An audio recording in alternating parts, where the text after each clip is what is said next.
بسم اللہ الرحمن الرحیم نحمدہ ونصلی علی رسولہ الکریم اما بعد فاعوذ باللہ من الشیطان الرجیم بسم اللہ الرحمن الرحیم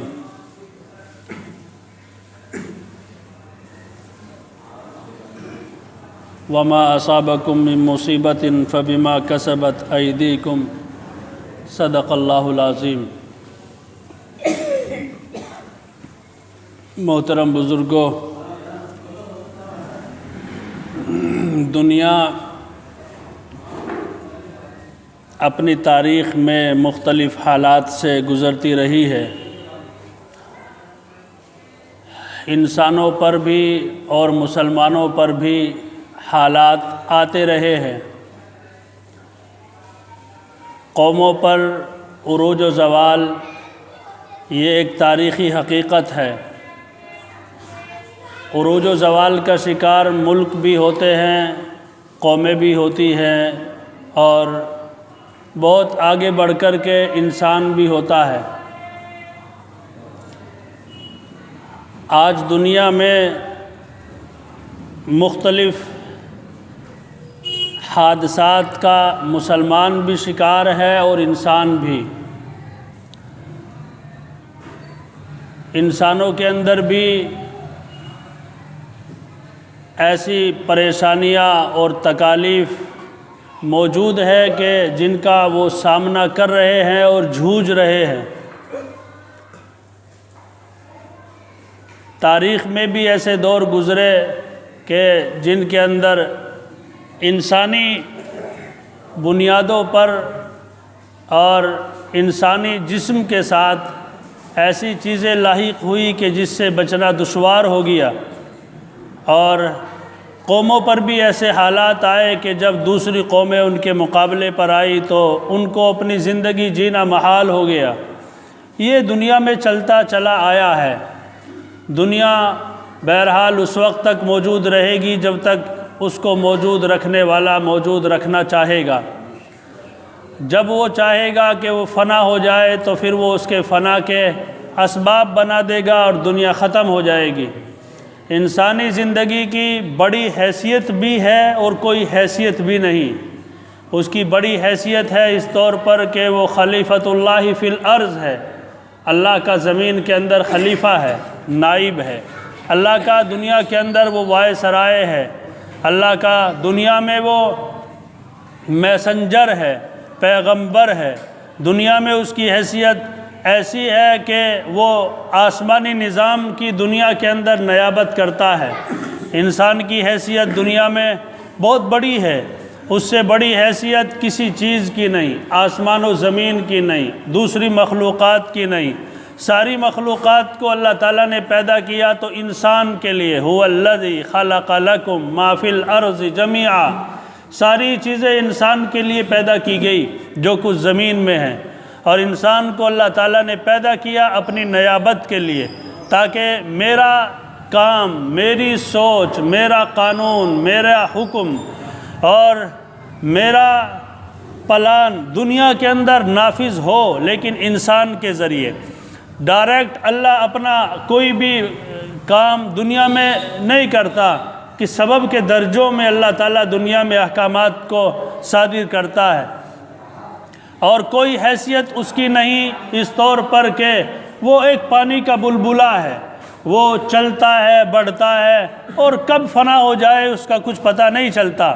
ہلکی سی ہوا اس کو لگے وہ اس کو فنا کر دے، کوئی تیز آندھی کی اس کو فنا کرنے کی ضرورت نہیں، بلکہ ایک ٹھوکر لگے اور اس کا وجود ختم ہو جائے، ایک کروٹ کے بعد دوسرا کروٹ بدلے اور وہ ختم ہو جائے۔ یہ انسان کے ساتھ روز مرہ پیش آنے والے واقعات ہیں۔ انسان کا کام، مسلمان کا کام یہ ہے کہ وہ اللہ کو مانے، اللہ کی عبادت کرے۔ جتنا وقت اس کو دنیا میں دیا گیا ہے وہ اس وقت کے اوپر اللہ کا شکر ادا کرتے ہوئے اس کے اندر اللہ کی اطاعت کرے۔ آج دنیا کو جن چیزوں کا واسطہ ہے اور ملک سے ٹکرا رہے ہیں، اور ملک سے ٹکرا کر کے انسانی لاشوں پر اور انسانوں کے مکانات پر اور ان کی لاشوں پر پشتاروں کے پشتاروں پر وہ اپنی حکومت چلا رہے ہیں۔ دنیا کے اندر وہ ملک بھی موجود ہے کہ جہاں انسانوں کے اوپر ان کی چھتیں گرا کر کے ان کی قبر بنایا جا رہا ہے، انسانی آبادیوں کو ختم کر دیا گیا اور ملکوں کے ملک تاراج کر دیے گئے۔ ایسے انسانوں کی لاشوں کے انبار لگے کہ دنیا نے وہ دور پہلے کبھی نہیں دیکھا تھا۔ ہٹلر اور چنگیز بھی وہ ظلم دنیا میں نہ کر پائے جو آج کے سیکولرسٹوں نے، آج کے دانشوروں نے اور آج کے انصاف پسندوں نے دنیا میں کیے ہیں۔ وہ ظلم دنیا میں پہلے کبھی نہیں دیکھے گئے۔ انہی ظلموں کی انتہا ہے کہ اللہ تعالیٰ نے آج دنیا کو ایک ایسی آفت کے اندر مبتلا کیا ہے کہ جس سے ہر ایک الامان والحفیظ بول رہا ہے۔ کون شہری، کون دیہاتی، کون پڑھا لکھا، کون ان پڑھ، ہر ایک اس سے الامان والحفیظ بول رہا ہے کہ اللہ حفاظت کرے، بھگوان حفاظت کرے، گوڑ حفاظت کرے، لوڑ حفاظت کرے۔ جو رب کو جس نام سے جانتا اور مانتا ہے وہ اس لفظ سے اس کی پناہ مانگ رہا ہے، کیونکہ قاتلوں نے اتنے قتل کیے، ظالموں نے اتنے ظلم کیے اور اتنی آہیں نکلی کہ اللہ کے نظام میں ایک ولولہ اور ایک تموج اور جوش پیدا ہوا، جس کے نتیجے میں دنیا ایک ایسی وبا کا سامنا کر رہی ہے کہ جس وبا کا نام اس سے پہلے دنیا نے نہ کبھی سنا، نہ دیکھا، نہ کبھی اس سے اس کا سابقہ پڑا۔ دنیا سنتی تھی کہ طاعون ایک بلا ہے اور طاعون پھیلتا ہے، لاشوں کی لاشیں اٹھتی ہے، لیکن دنیا نے اس پر قابو پایا اور اب وہ واقعات دنیا میں پیش آنے بند ہو گئے۔ لیکن موجودہ وقت میں جس وائرس کی بات کی جا رہی ہے اور جس وائرس کی بات لے کر کے دنیا آگے بڑھ رہی ہے اور چل رہی ہے اور کتنی اس کو لے کر کے فکر مند ہے، اس کا اندازہ انہی لوگوں کو ہو سکتا ہے کہ جن لوگوں کو اس سے واسطہ پڑا ہے، جن ملکوں کو اس سے واسطہ پڑا ہے۔ لیکن بہرحال اللہ تعالیٰ سے مسلمان کا کام یہ ہے کہ وہ اللہ تعالیٰ کی طرف متوجہ ہو، اس سے وہ توبہ طلہ کرے، اور جو آدمی جس غلطی میں مبتلا ہے اس غلطی سے وہ توبہ کرے۔ حدیث پاک میں محمد عربی صلی اللہ علیہ وسلم نے یہ بات ارشاد فرمائی، ہر ایک انسان کے لیے، ہر ایک مسلمان کے لیے یہ بات کہی گئی کہ التائب من الذنب کمن لا ذنب لہ، کہ گناہ سے توبہ کرنے والا ایسا ہے جیسا کہ اس نے گناہ کیا ہی نہیں، جیسے کہ اس نے گناہ کیا ہی نہیں۔ تو وہ آدمی جو جس گناہ کے اندر مبتلا ہے وہ اس سے توبہ کرے، اور توبہ کرنے کے بعد پھر اللہ کی نظروں میں وہ صاف ہے، ستھرا ہے، پاک ہے۔ جیسا کہ کوئی نجاست بدن کے کسی حصے پر لگ جاتی ہے اور پھر اس کو دھو کر کے بدن کے حصے کو پاک کر لیا جاتا ہے تو پورا بدن پاک ہو جاتا ہے، صاف ہو جاتا ہے، گندگی کا احساس ختم ہو جاتا ہے، اور اگر کوئی داغ رہ بھی جائے تو رفتہ رفتہ وہ داغ بھی ختم ہو جاتا ہے اور پھر اس کی صاف ستھرا جسم بن جاتا ہے۔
ساتھیوں، اللہ کی نظر میں جو مقام انسان کا ہوتا ہے وہ مقام اللہ تبارک و تعالیٰ دوبارہ سے اس کو لوٹا دیتے ہیں اس وقت میں جب کہ وہ توبہ کر لے۔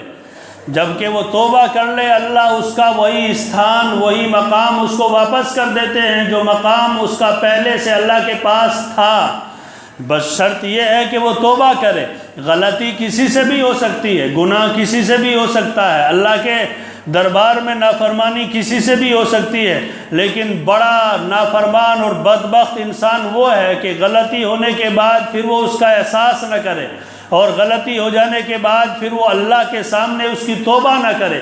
حدیث میں یہ بات بھی کہی گئی کہ کوئی آدمی گناہ کرتا ہے اور پھر وہ اس سے توبہ کر لیتا ہے تو اللہ کی نظروں میں وہ پاک ہو جاتا ہے، صاف ہو جاتا ہے، لیکن لوگ اس کو برا پھر بھی کہتے رہتے ہیں، تو گویا کہ لوگ اپنی نیکیاں اور اپنی بھلائیاں اس کے نامہ اعمال میں درج کراتے رہتے ہیں۔ اس کے نامہ اعمال کو تو اللہ نے صاف کر دیا گناہ سے، کیونکہ اس نے توبہ کر لی، اور لوگ پھر بھی اس کی برائیوں کے اندر مبتلا ہوتے ہیں تو وہ اپنا نامہ اعمال سیاہ کرتے ہیں، اس کا کچھ نہیں بگاڑتے۔ اس وقت میں ضرورت اس بات کی ہے کہ توبہ کی جائے، برملا توبہ کی جائے، اقراری مجرم بن کے توبہ کی جائے۔ اللہ تو ہمیں معاف فرما، اللہ تو ہمیں معاف فرما، جو غلطی ہوئی کوتاہی ہوئی اس کا درگزر فرما۔ اسی کے ساتھ ساتھ حکومت کی طرف سے، طبی ماہرین کی طرف سے جو باتیں احتیاط کے طور پر کرونا وائرس کے متعلق لوگوں کو بتائی گئی ہیں، لوگوں کو چاہیے کہ ان کا اہتمام کرے۔ ساتھیو، آپ جانتے ہوں گے تو ٹھیک ہے، نہیں جانتے ہو تو جانیے کہ سعودی عرب کی تمام مسجدوں کے اندر نماز پڑھنے پر پابندی لگا دی گئی۔ صرف مکہ مکرمہ میں اور مدینہ منورہ کی مسجد نبوی میں 2 جگہ پر نماز ہو رہی ہے، وہ بھی اس شرط کے ساتھ کہ مجمع وہ نہیں آئے گا کہ جو باہر سے آئے گا، بلکہ وہ لوگ نماز پڑھیں گے جو لوگ مسجد کے کارندے ہیں، وہاں رہنے والے ہیں۔ باقی پوری سعودیہ عربیہ کے اندر پابندی ہے، ساری مسجدیں بند ہیں۔ اذان ساری مسجدوں میں ہو رہی ہے، اور اذان کے اندر حی علی الصلاۃ، حی علی الفلاح، جن کا مطلب یہ ہوتا ہے کہ آؤ نماز کے لیے، آؤ کامیابی کی طرف، یہ الفاظ ختم کر کے اور یہ الفاظ داخل کر دیے گئے ہیں کہ صلو فی بیوتکم، کہ اپنے گھروں کے اندر نماز پڑھو، اور سب اپنے گھروں میں نماز پڑھ رہے ہیں۔ یہی حال قطر کا ہوا، یہی حال کویت نے کیا، یہی حال عراق کا ہوا، اور ترکی کی بھی بڑی مساجد کے اندر اس کے اوپر عمل ہو رہا ہے۔ ہمارے ملک کے اندر بھی اس طرف کی کوششیں چل رہی ہیں، ہو سکتا ہے کہ آنے والے وقت میں ہو جائے۔ یو پی کے تمام مدرسوں کو بند کر دیا گیا کرونا وائرس کی وجہ سے کہ اجتماع نہ ہو۔ دلی کے اندر بھی مدرسوں کے اندر گائیڈ لائن دے دی گئی کہ مدرسوں کی جلدی سے چھٹی کی جائے اور ان کو بند کیا جائے۔ مندروں کے اندر بھی وہ کام ہوا کہ مندروں کو بھی مقفل کر دیا گیا اور بھیڑ جمع ہونے پر پابندی لگا دی گئی۔ یعنی یہ کام کیا گیا، یہ کام ملک کو محتاط رکھنے کے لیے اور بیماریوں سے بچانے کے لیے احتیاطی تدابیر کے اوپر عمل ہو رہا ہے۔ رات وزیر اعظم نے جو قوم سے خطاب کیا اس کے اندر بھی انہوں نے جو بات کی وہ ساری باتیں احتیاطانہ ہیں کہ احتیاط سے کام لیا جائے۔ تو ہم لوگ چونکہ نمازی ہیں، اللہ کا شکر ہے ہم نماز پڑھتے ہیں، اور ہمارے شریعت میں نماز جماعت سے پڑھنا مردوں کے لیے واجب ہے کہ مسجد آباد رکھنا یہ فرض کفایہ ہے۔ اگر مسجد کے اندر جماعت نہ ہو تو پھر پوری آبادی گناہ گار ہوتی ہے، لیکن اس کے اوپر عمل کیا جائے، لیکن ان احتیاطوں کے ساتھ کہ ہر آدمی مسجد کے اندر جب آئے تو وہ اپنا رومال اپنے ساتھ لے کے آئے، اور اپنا رومال اپنے سجدے کی جگہ پہ بچھائے اور اپنے رومال پر سجدہ کرے، مسجد کی چٹائی پر سجدہ نہ کرے۔ دوسری بات جو اپنے گھروں میں وہ کرے کہ ہاتھ دھوئے، صاف صفائی کا خیال رکھے۔ اسی کے ساتھ ساتھ اپنی گلیوں میں اور اپنے گھروں میں صفائی کا اہتمام کرے۔ میں نے پہلے بھی کہا تھا کہ نگم پارشد کی صفائی پر اپنے آپ کو ڈیپینڈ نہ کیا جائے، بلکہ اپنی گلیوں کی صفائی خود سے کرے۔ گلی کے چند با اثر لوگ کھڑے ہو کر کے، چند لڑکوں کو ساتھ لے کر کے پوری گلی کی صفائی کرے اور پوری گلی کی صفائی کا اہتمام کرے۔ مسجد کے اندر آ کر کے سنتیں نہ پڑھے اور مسجد میں بعد میں پھر سنتیں نہ پڑھے۔ مسجد میں آئے، صرف فرض نماز امام صاحب کی اقتداء میں ادا کرے، اور امام صاحب کو چاہیے کہ نماز بہت ہلکی پڑھائے اور لوگ فوراً مسجد کو خالی کر دے اور اپنے گھروں پہ جا کر سنت پڑھے۔ یہی نبی کا طریقہ بھی ہے۔ ہمارے نبی محمد صلی اللہ علیہ وسلم کا جو حجرہ تھا وہ ایسا تھا جیسے آپ کی مسجد کی یہ دیوار ہے، آپ کا دروازہ جو گھر کا کھلتا تھا وہ مسجد میں کھلتا تھا، آپ کے گھر کا دروازہ مسجد میں کھلتا تھا، لیکن آپ کبھی بھی نہ پہلے کی سنتیں نہ بعد کی سنتیں مسجد میں نہیں پڑھتے تھے۔ فرض نماز کے وقت آپ آتے تھے، فرض پڑھتے تھے اور جا کر کے سنت اپنے گھر میں پڑھتے تھے، مسجد میں نہیں پڑھتے تھے۔ یہی عمل صحابہ کا بھی تھا۔ تو اس کا اہتمام کرے کہ نماز مسجد میں فرض پڑھے صرف، اور وہ بھی امام صاحب کو چاہیے کہ ہلکی نماز پڑھائے، اور ہلکی نماز کے بعد پھر لوگ مسجد کو فوراً خالی کر دیں اور اپنے گھروں میں جا کر کے سنت پڑھے، اور گھر کے اندر بھی اور گلی کے اندر بھی صاف صفائی کا خیال رکھے۔ ہر مسلمان کے لیے زیادہ فضیلت کی بات یہ ہے کہ وہ 5 وقت کی نماز پڑھے، اور وہ صبح ناشتے میں بھی ناشتے سے پہلے ہاتھ دھوئے، ناشتے کے بعد ہاتھ دھوئے، کھانے سے پہلے، دوپہر کے کھانے سے پہلے ہاتھ دھوئے، بعد میں ہاتھ دھوئے، شام کے کھانے سے پہلے ہاتھ دھوئے، بعد میں ہاتھ دھوئے۔ اور عمومی طور پر مسلمان کے لیے بہتر بات یہ ہے کہ وہ باوضو رہے، ہر وقت وہ باوضو رہے۔ جب تک مسلمان باوضو رہتا ہے، وضو سے رہتا ہے، اس وقت تک فرشتے نامہ اعمال میں اس کی نیکیاں لکھتے رہتے ہیں۔ جب تک اب مسلمان وضو سے رہتا ہے، وہ کوئی عمل بھی نہ کرے، وہ اپنے گھر کا کام کر رہا ہے لیکن وضو سے ہے، اور فرشتے اس کی نیکیاں لکھتے رہتے ہیں۔ جب اس کا وضو ٹوٹ جاتا ہے تو پھر فرشتے اس کی نیکیاں لکھنے بند کرتے ہیں، وہ مرد ہو یا عورت۔ تو جب وہ وضو سے ہے تو فرشتے اس کی نیکیاں لکھ رہے ہیں۔ جب وضو ٹوٹا تو وضو ٹوٹنے کے بعد پھر دوبارہ سے وضو کرے، اور دوبارہ سے پھر جب اس نے وضو کیا تو پھر فرشتے اس کی نیکیاں لکھ جاتے ہیں، پھر اس کی نیکیاں لکھنے لگ جاتے ہیں۔ تو یہ کتنے بڑے ثواب کی بات ہے کہ آدمی وضو سے رہے۔ مسلمان تو اپنے شریعت پر مرتا ہے، مٹتا ہے، اور اسی کو سب سے بڑا سمجھتا ہے۔ تو کوشش کی جائے اس بات کی کہ ہر مسلمان باوضو رہے، ہر مسلمان باوضو رہے۔ جب وہ باوضو رہے گا تو جب وضو ٹوٹے گا دوبارہ سے وہ وضو کرے گا تو وہ گویا کہ پاک صاف ستھرا ہوگا، اور غلطیوں سے اور گندگیوں سے صاف ہوگا، تو بیماریاں اس سے دور ہوں گی۔ بیماریاں قریب تب آتی ہے جب گندگیاں ہوتی ہے، اور ان ساری تہذیبوں میں جو دنیا میں مسلمانوں کے علاوہ ہیں، وہاں پاکی کا تصور نہیں ہے۔ صفائی کا تو تصور وہاں ہے کہ صفائی کی جائے، لیکن پاکی کا نہیں ہے۔ ہمارے یہاں پاکی کا تصور ہے کہ آدمی پاک ہو، آدمی صاف ہو سکتا ہے لیکن پاک ہونا ضروری نہیں۔ مثلا آپ نے کوئی وہ پیپر لیا جس میں پانی لگا ہوتا ہے، آپ نے اپنے ہاتھوں کو رگڑا تو اس سے آپ کے ہاتھ صاف تو ہو جائیں گے لیکن پاک نہیں ہوں گے۔ پاک تبھی ہوں گے جب آپ کے ہاتھوں سے پانی کے قطرے ٹپکے، جب آپ کے ہاتھوں سے پانی کے قطرے ٹپکیں گے تب آپ کے ہاتھ پاک ہوں گے، اور اس سے آپ کے ہاتھ صاف ہوں گے، پاک نہیں ہوں گے۔ پاکی کا تصور اسلام کا ہے۔ تو سب حضرات پاک صاف رہنے کی کوشش کرے اور ہر وقت باوضو رہنے کی کوشش کرے۔ نمازوں کے اندر اس کا اہتمام کرے کہ نماز جیسے ہمارے یہاں پر مثلا ظہر کی نماز 1:30 بجے ہے، تو آپ اپنے گھر سے 28 پر چلے، 2 منٹ میں مسجد پہنچے اور آتے ہی نماز میں شریک ہو اور فوراً مسجد سے باہر۔ فرضوں کے بعد دعا مانگنا یہ نہ تو سنت ہے، نہ واجب ہے، نہ فرض ہے، بلکہ یہ مستحب ہے ہم لوگوں کے لیے۔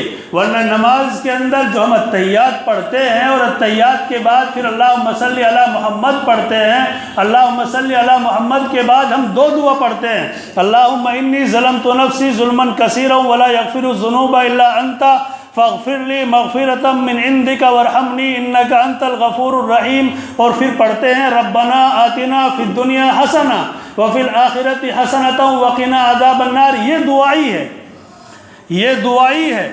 یعنی نماز میں جو ہم یہ الفاظ کہتے ہیں اللہم انی ظلمت نفسی اور ربنا آتنا، یہ دعا ہے، یہ دعا ہے جو ہم نماز میں کرتے ہیں۔ اب اس کے بعد فرضوں کے بعد دعا کرنا یہ کوئی ایسا ضروری امر نہیں ہے کہ آپ اس کو اگر نہ کریں تو آپ کے ثواب کے اندر یا نماز کے اندر کوئی کمی آ جائے گی۔ یہ چونکہ ہم لوگ اس وجہ سے کرتے ہیں کہ ہم عربی زبان سے ناآشنا ہیں، جانتے نہیں، اس لیے ہم بعد میں دعا کا اہتمام کرتے ہیں کہ ہم اپنی زبان میں اپنی باتیں اللہ سے کہہ کر کے کہتے ہیں اور مانگتے ہیں۔ ورنہ تو عربوں کو آپ نے دیکھا ہوگا کہ عرب لوگ نماز کے بعد دعا نہیں کرتے، وہ اپنی دعا بس نماز میں کرتے ہیں، اور اسی میں جو وہ پڑھنا ہوتا ہے پڑھتے ہیں، اور اس کے بعد پھر جب سلام پھرتا ہے تو وہ کھڑے ہو کر کے چلے جاتے ہیں۔ وہ اسی وجہ سے ایسے کرتے ہیں کہ نماز کے بعد، نماز کے تشہد کے بعد جو دعائیں پڑھی جاتی ہے وہ خود دعا ہے، وہ دعا ہے جو ہم عربی کے اندر اللہ سے مانگتے ہیں۔ تو اس کا اہتمام ہم اپنی سطح پر اگر کریں گے تو امید ہے کہ پھر ان پابندیوں کا شاید ہمیں سامنا نہ کرنا پڑے، کہ جن پابندیوں سے پھر گزرنا پڑ سکتا ہے۔ پھر یہاں کے تھانے کے ذمہ داروں سے اور عملے سے یہ بات ہم کہہ سکتے ہیں کہ ہم مسجد میں بڑی تعداد میں آتے تو ہیں، لیکن اتنی دیر نہیں رکتے، صرف 5 منٹ کے لیے ہم مسجد آتے ہیں، اور 5 منٹ میں اپنے نماز پڑھتے ہیں اور چلے جاتے ہیں، اور پھر باقی نمازیں اپنے گھروں پہ پڑھتے ہیں۔ یہ بات ان کو کہنا آسان ہوگا، اور ان کی بھی بات سمجھ میں آئے گی کہ 5 منٹ کے لیے اگر جمع ہو رہے ہیں تو 5 منٹ کی کوئی ایسی بات نہیں، اور پھر اس 5 منٹ میں بھی اس بات کا اہتمام ہے کہ رومال ساتھ ہے، اور اپنے رومال پر سجدہ ہو رہا ہے، اور اپنے رومال کو ساتھ لے کر کے جایا جا رہا ہے۔ یعنی ہم اگر وائرس ہمیں کسی طرح کا ہے تو ہم اپنے وائرس کو کسی طرح جگہ پر چھوڑ نہیں رہے ہیں، بلکہ ہم اپنے کو اپنے ساتھ لے کر کے واپس ہو رہے ہیں۔ ان باتوں کے اہتمام کے ساتھ ہم لوگ عبادت کریں اور اپنی نمازوں کا اہتمام کریں، اور ان صفائی کا، ستھرائی کا، اور اپنے آپ کا، اور محلے کا، اور گلیوں کا، اور ساری چیزوں کا خیال رکھیں، اور سنتوں کا گھر پہ اور فرض نمازوں کا وقت پہ، پہلے سے نہیں، پہلے سے آ کر کے بیٹھ گئے 5 منٹ پہلے 10 منٹ پہلے نہیں، عین وقت پر آئیں اور عین وقت پر آ کر کے فرض پڑھیں اور چلے جائیں۔ بس اس کا اہتمام جب ہم کریں گے تو ذمہ داروں سے بھی یہ بات کہی جا سکتی ہے، اور امید ہے کہ پھر وہ اس بات کو اوپرلی سطح تک قبول کریں گے اور ہماری مسجدیں آباد رہ سکیں گی۔ وآخر الدعوانا الحمد للہ رب العالمین۔